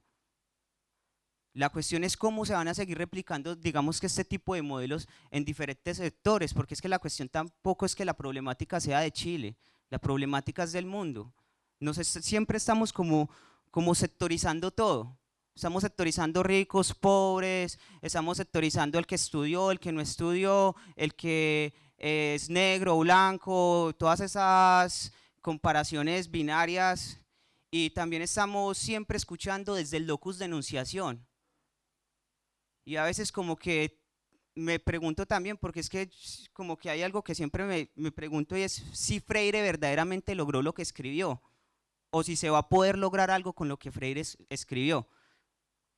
Ahí va la reflexión. ¿Era reflexión o no? ¿O pregunta?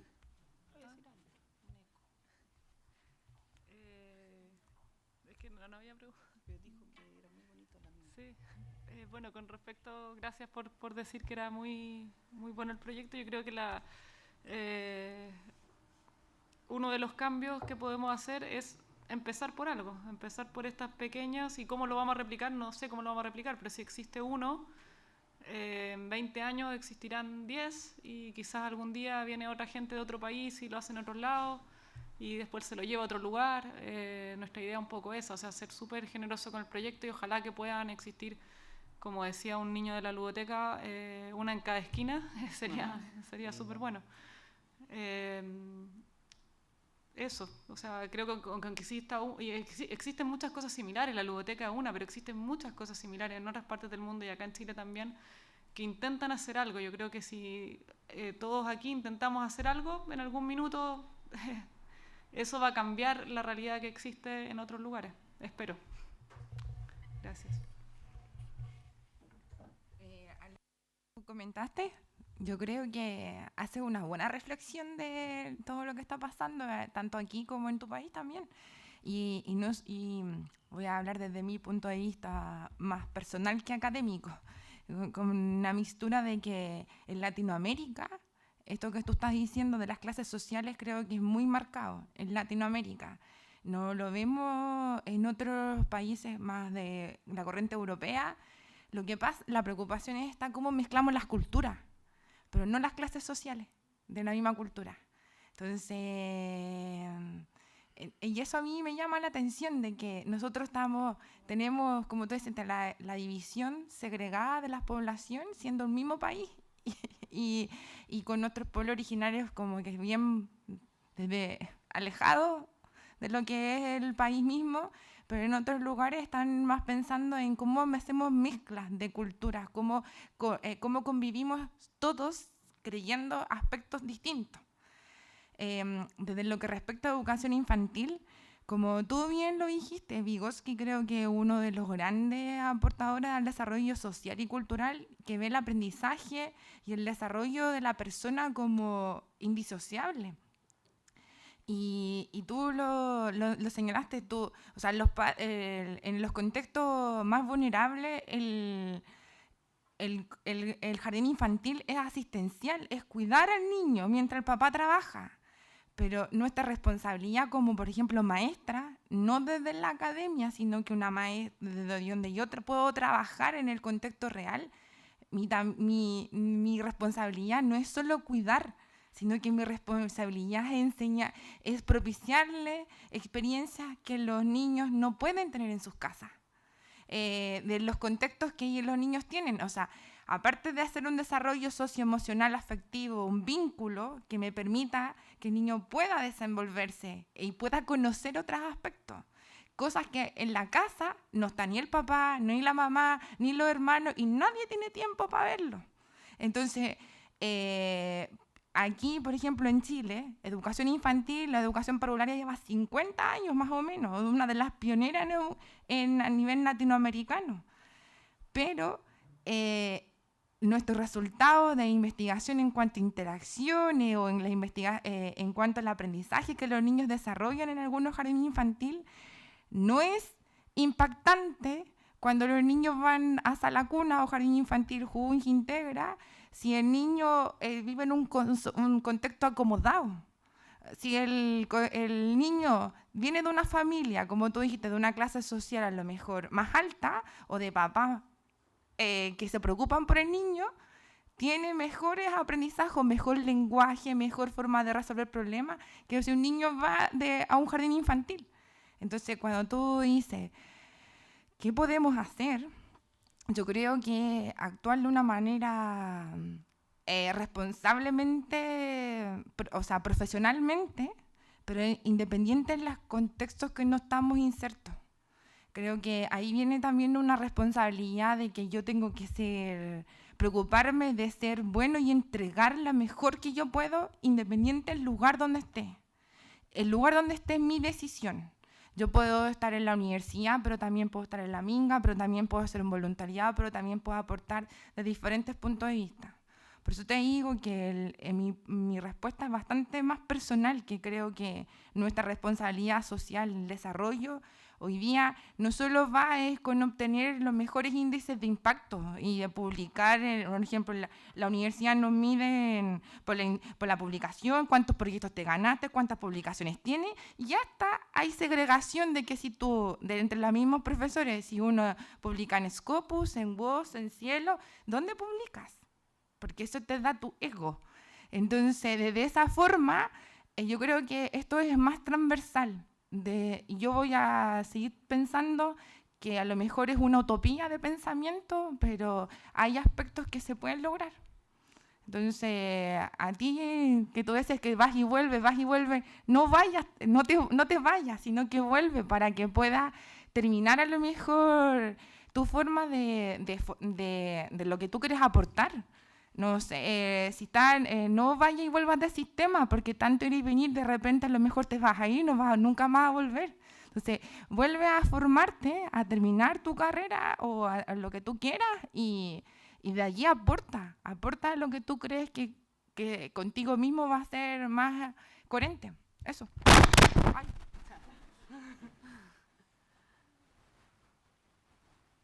Tenemos espacio para una última pregunta. ¿Respuesta? Eso.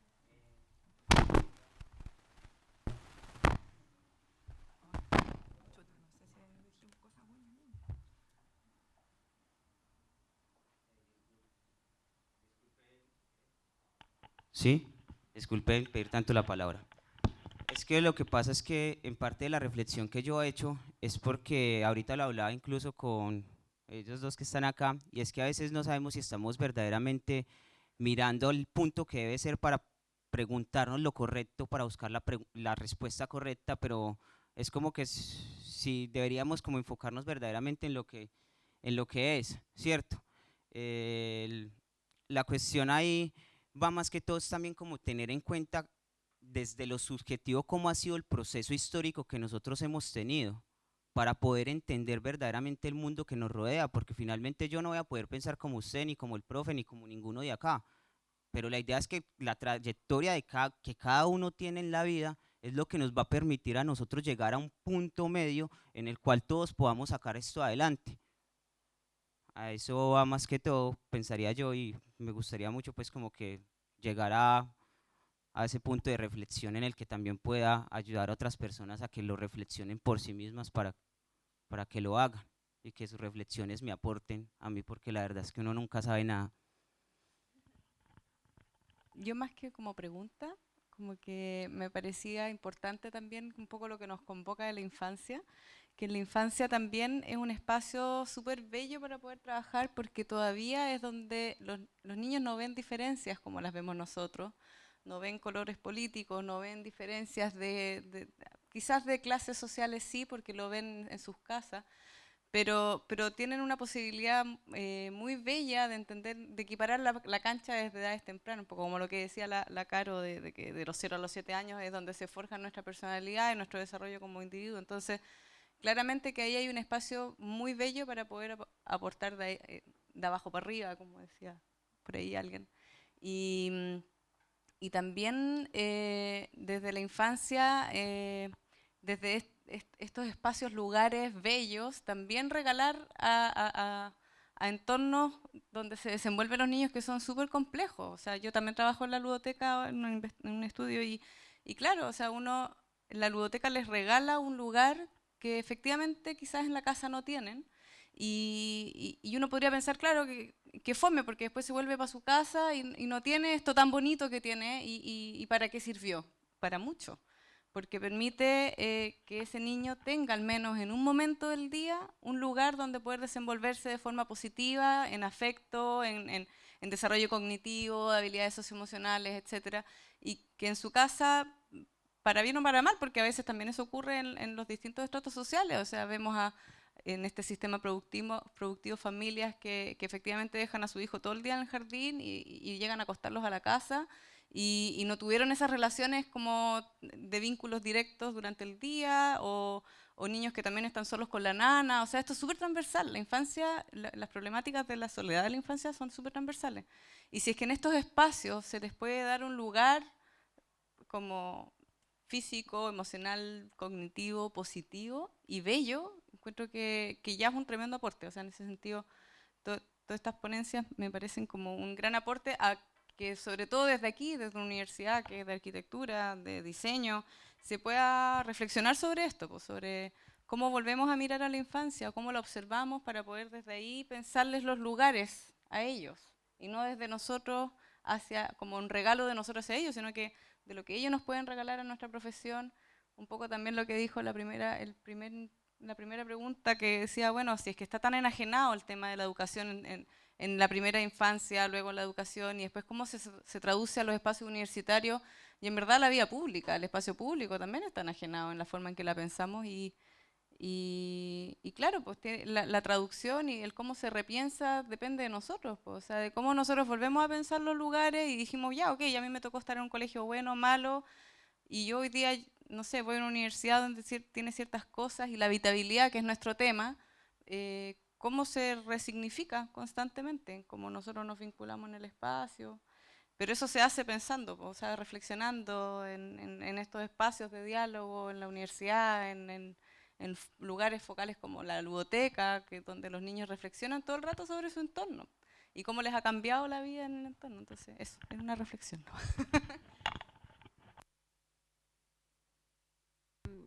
Contar solamente para afirmar como tu reflexión, desde la experiencia que nosotros tenemos en la ludoteca, algo súper que no hemos cuestionado, esto de claro, el niño llega a este lugar hermoso y después a su casa una situación súper difícil. Los niños, no sé exactamente hasta qué edad, la principal capacidad de aprender es a través de la imitación, imitan mucho el entorno. Entonces nosotros trabajamos con niños que en su mayoría, no todos, tienen un contexto muy, muy difícil en sus casas. Y un porcentaje menor, debe ser un 15% de los niños, están al borde del cename, o sea, al borde que los tomen de su casa y los lleven a otro lado.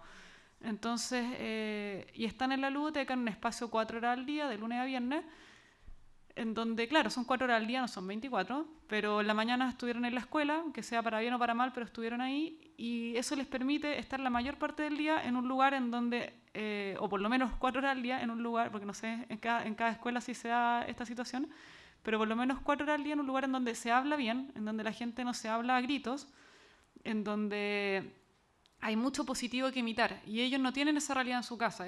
Nosotros ahora ya no lo hacemos, pero cuando recién comenzamos íbamos mucho a la casa de ellos a buscarlos para traerlos, y tú a 20 metros de la casa escuchas que la vida en esa casa es con mucho grito, con hablar muy fuerte, con un trato muy difícil. Entonces los niños, obviamente niños de 7, 8 años, tienen ese trato y llegan a la ludoteca con ese trato y con hablar y con gritar y con pegar a todos los niños y a todo el entorno. Al poco tiempo te das cuenta que, y sin hacer nada, no es que nosotros los eduquemos y digamos, ahora no se grita, ahora no sé qué, no es eso, es solamente ellos están ahí con gente adulta que habla bien y se trata bien y les cambia algo, sale lo bueno que tienen adentro y les cambia así un chip y dicen, oye, acá se habla así. No le podemos cambiar la vida definitivamente, no sabemos qué va a pasar con esos niños, creemos que es estamos muy cerca de poder cambiar un poco el círculo en donde estamos insertos, donde tenemos, por ejemplo, algunos niños hijos de papás presos o hijos de papás que venden drogas. Es súper probable que a los 15 años, si es que no estuviéramos en ese lugar, el niño terminara en la misma historia de nuevo. Es muy probable. Y hemos visto que no, pues hemos visto que tenemos ya niños de 14, 16, de 18, que están en un camino muy positivo, que quieren estudiar una carrera, que quieren hacer algo, que quieren ser monitores de la ludoteca, quieren dirigir un taller, ser profesores. Les cambia el chip porque se dan cuenta, pucha, tengo esta realidad en mi casa, es verdad, pero hay otra realidad también, hay otro mundo, hay otro tipo de personas. Entonces, claro, son apenas algunos niños de Valparaíso, que lata, no es con todos, me encantaría que fuera con todos, pero si esos niños de Valparaíso que se criaron en ese entorno y que tuvieron la suerte de ir a una ludoteca durante quizás 6, 7, 8 años antes de cumplir los 18 años, cuando tengan 18 años van a tener un futuro distinto y ojalá esos niños puedan también después irradiar también esto para otros lugares. Entonces sí, creo que hay un cambio, a pesar de que no podemos cambiar la sociedad completa, pero hay un pequeño cambio, por lo menos en algunos niños, y después ojalá que más cada vez. Sí, no, lo que pasa es que siento que con todo esto que se ha conversado igual uno siente que las cosas en general igual están mal, entre comillas. Y al final habla de ciertos procesos que a mí me hacen cuestionarme qué es lo que provoca que esto no sea algo natural, como algo que al final es lo obvio, como entre nosotros. Porque se habla de que las cosas están mal en general, porque hablamos de un proceso educativo que no funciona, hablamos de que la educación está bien, de que hay desinterés de parte de los que están a cargo del país, pero ¿qué hace que este proceso o estas intenciones que nosotros tenemos no sean algo natural, algo obvio que tengamos que tener presente el día a día y algo que en verdad no, que sea un debate más de cómo ajustarlo para que sea mejor y no de que no exista? Esa es mi pregunta, como, ¿por qué no es natural? ¿Qué hace que este proceso se converse?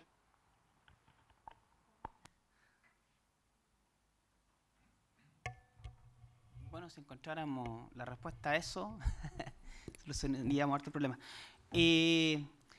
Mira, lo que pasa es que ahí bueno, yo voy por el lado más haciendo reivindicación a la teoría y a las ideas difíciles, ¿ya? Porque hay cosas que solamente, o sea, no todo se soluciona con teoría y con ideas difíciles, eso estoy de acuerdo, pero si hay algo que la universidad es interesante y que los procesos, las escuelas debiera ayudar, es que es un espacio para que la gente pueda pensar en ideas más difíciles. Entonces, por ejemplo, aquí podríamos tener una larga conversación sobre el poder, podríamos tener una larga conversación sobre qué pasa poder-institución, ¿ya? Después podríamos entrar, y así ir, digamos, abarcando distintas temáticas. Efectivamente, tu pregunta de por sí es una pregunta que puede ser respondida de distintas perspectivas, o sea, hay hay líneas filosóficas importantes que van a decir que en el fondo la naturaleza humana tiende hacia la maldad, otros van a decir no, es que la tendencia, el problema es el contexto, o sea, hay muchas formas que se puede responder lo que tú dices. Yo no voy a responderlo porque más quiero rescatar eso, o sea, que qué importante es poder reunirse en torno a la idea, porque las ideas no las podemos despreciar, estamos muy en un tiempo de que todo es práctica, todos son qué hacer, cómo hacerlo, y hemos descuidado mucho el qué, las ideas, los que debieran motivarnos, etcétera, etcétera. Entonces, en ese sentido, quiero como rescatar en eso en el espacio público, porque de alguna manera eso era la intuición del espacio público, que el Estado hiciera. ¿Pero qué tenía que hacer el Estado? Lo que eligiera el espacio público. Un poco eso fue naturalmente lo que con la ilustración y con todos los procesos, digamos, de conformación del Estado moderno, más o menos se pensó.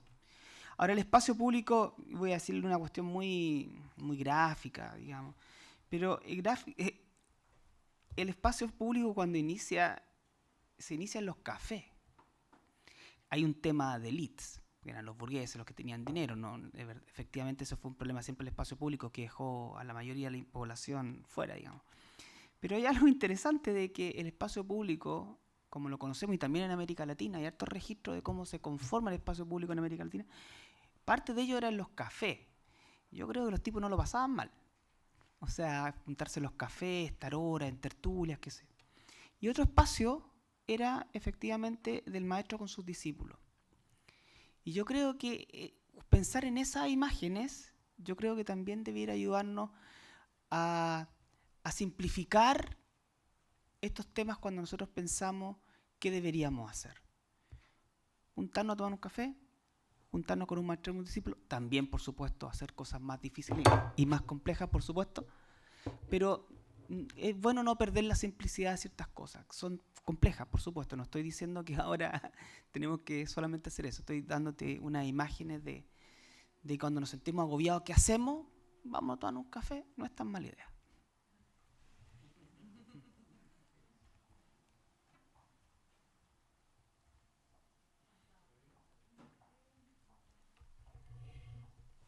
Con esta pregunta cerramos. Es un poco como quizás respondiendo a lo que decías de cómo darle continuidad, también como decir que quizás el hecho de trabajar, si estamos hablando en este entorno respecto a la niñez y a la ciudad, es también comprometerse un poco, porque si nosotros nos comprometemos a trabajar con los niños, es importante también ser capaz de mantener la sustentabilidad de las ideas y de los proyectos. O sea, también si estamos comprometiéndonos a hacer y desarrollar capacidades en los niños, mantener esa horizontalidad y bueno, también romper un poco esta jerarquía que decíamos, levantar la voz de los niños, que somos nosotros los que tenemos la posibilidad de hacerlo, pero también el cómo lo vamos a llevar en el tiempo, que es súper importante para que no quede como a mitad de camino, y los niños también, eso era pues, también lo que usted decía, como que todas las ideas se pueden hacer, solo hay que ver cómo incidir y cómo hacerlas. Y también mantener la sustentabilidad del proyecto o de las grandes ideas que tengamos con los niños. Eso. Sí, ¿puedo hacer Úrsula, un comentario final? No sé si final, ojalá. Ya, palabra de cierre. Pucha. Como conectando contigo, que claro, yo creo que hay que diferenciar entre modelo y proyecto. Entonces, generalmente se tiende a modelar y lo que uno espera de un modelado es la canonización de ese modelo. En cambio, lo bello de un proyecto es que está siempre en camino. Y la sociedad además de ser frágil, que hay que permanentemente todos los días levantarse pensando que hay que construirla, cambia también. Y en ese sentido es como es menos artificial de lo que uno podría pensar o cómo se instaló como la idea moderna de que las cosas son perfectas y que siempre van a ser perfectas, ¿sí? Como la sociedad fordista o otras, ¿cierto? Y si uno mira, por ejemplo, hoy día hay mucho, en Latinoamérica se tiende hoy día a relevar los pueblos originarios. En los años 80 los pueblos originarios no existían y no queríamos verlos y no queríamos que existieran. O sea, la realidad se construía sin ellos. ¿Por qué? Claro, porque en el fondo la sociedad de bienestar y el progreso y bla, bla, bla. Entonces hoy día, son procesos largos, entonces también yo no me quedaría con la idea tan de que está todo mal, sino que más bien me quedaría con la idea de que estamos en un proceso. Y si pensamos en procesos, evidentemente, y pensamos desde la naturaleza humana como o de los valores humanos como la bondad, que también es una construcción. O sea, los valores humanos son hay que construirlo, no solamente basta con la palabra. Entonces, si pensamos desde la bondad, desde la austeridad, nos vamos a poder sentar a tomar un café y, y generar ideas, pues, y entretenernos, y etcétera, etcétera. Eso. Muchas gracias. Rodrigo. Bueno, sí, en breves palabras, no más de cierre, pero ojalá que no es un cierre hermético. Yo creo que son cierres permeables, y eso es lo que nos interesa en la universidad, que exista un diálogo, y el diálogo es absolutamente permeable siempre. Primero, agradecer a los expositores, la mesa aquí presente con Eduardo, Carolina y Tatiana, y nuestros expositores anteriores, Piera, Juan Carlos y Silvia, que se tuvo que ir a la tesis. Creo que en esta instancia y en todas las que han habido anteriormente en la escuela se da una cualidad muy importante, que se quiere venir a dialogar. Yo creo que ese es un signo de lo que está ocurriendo. Yo creo que eso hay que mantenerlo, lo que decía Eduardo, de que habría que tener un cabildo continuo adentro de la escuela, dentro de la universidad. Creo que se están haciendo cosas, las evidencias aparecieron hoy, los proyectos que tienen mucha iniciativa de estudio, iniciativa práctica. En el tema de la niñez está la urgencia de que los niños tienen una edad crítica, ¿no es cierto? O sea, si esperamos 5 años en que aparezca una ley que regule todo, en esos 5 años ya el niño perdió todo su potencial. En Chile nacen 250.000 niños al año, de los cuales 100.000 están, o más de 150.000 están en riesgo. Entonces, si no nos preocupamos de hacer acciones a lo mejor pequeñas pero concretas, estamos ayudando a la inequidad. O sea, si nosotros tenemos la posibilidad de construir y no construimos, destruimos, ¿ya? Entonces, quiero agradecer a la audiencia que viene, que se da el tiempo y que tienen después la posibilidad de reflexionar. Es bueno siempre, yo le digo a los alumnos, escribir sobre lo que uno va pensando, porque eso en algún momento llega a otro, a compartir esa experiencia. Y bien, agradecer en realidad también a la organización, Marcelo, María José, y todo el equipo de extensión que va sosteniendo todos estos días esta jornada de reflexión sobre la contingencia.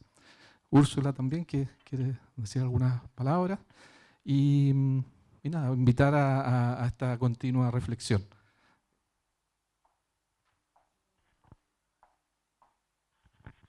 Ya, no solo un saludo también a la audiencia, y decir que me parece que como lo de los polares, lo polar es algo clave que aparece en los encuentros y la discusión. O sea, si estamos hablando de currículo o de diseño curricular, o si estamos hablando de aprendizaje o de planificación del aprendizaje, o si estamos hablando de la postura del docente o la del niño que aprende. O sea, en esos en verdad son como unas referencias que nos permiten ubicarnos, entendiendo que no es ni blanco ni negro, sino que entre esos conceptos es que nos podemos mover y que tenemos, o vemos que tenemos espacios de acción. Acción ya sea desde pensar, teoría y ya, o la práctica en las experiencias más aplicadas que hemos visto. Me parece que podamos distinguir esos puntos polares es lo que nos permite como ubicar el campo espacial finalmente en el cual vamos a trabajar. Así que eso no habría que verlo como un blanco-negro, bueno o malo, sino que ahí es donde tenemos espacio para actuar. Agradezco mucho las presentaciones, por lo menos para mí. Cada encuentro es una posibilidad de remirar lo que uno hace, y en ese sentido es que es porosa la conversación. Por eso al principio el tejido también es poroso, ¿cierto? Tiene las puntadas que dimos aquí, pero está también ese aire que es el que cada uno de los que oye después puede recuperar en su escrito, en su pensamiento, o en cómo va a hilarlo con su propio trabajo. Así que nada, muchas gracias, y espero que este encuentro podamos sostenerlo también en otras figuras. Gracias.